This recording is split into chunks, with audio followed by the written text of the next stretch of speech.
Hi, welcome back.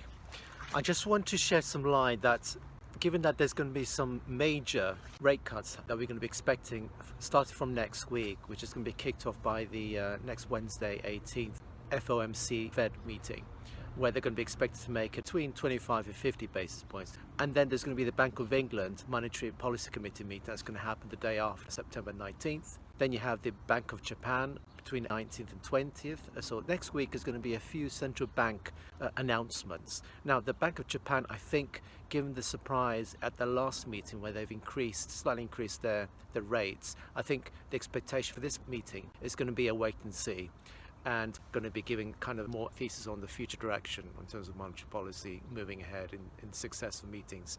And then you have the European Central Bank, which I think the next one is scheduled for October 17th, where the tendency there is between that meeting and by the end of this year, there's a forecast expectation of 75 basis points from 4.25 to 3.5%.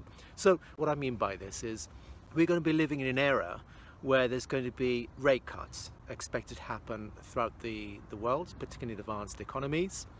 And when that happens, money will become cheap and there's a great impetus to invest, right? Because it's worthless. Retain that cash in deposit accounts or corporate accounts, they're not going to yield anything. So the propensity there is to spend money and make wise investments.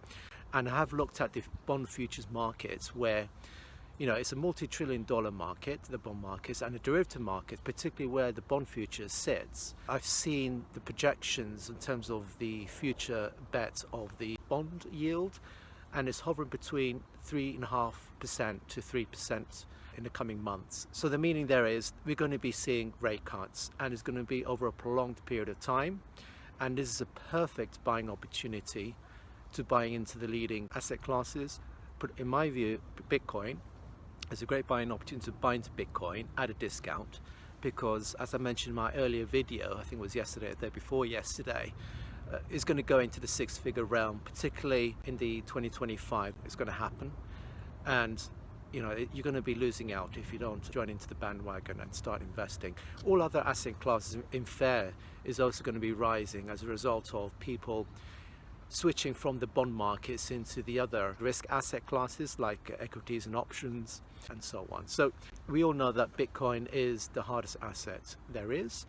It's the highest performing asset in human history, and use this as a golden opportunity to start investing a proportional amount of your portfolio into Bitcoin and to hold it in the long term. It's not something that you should speculate like any dinky old equities or options in the short term basis. It's a long term thing.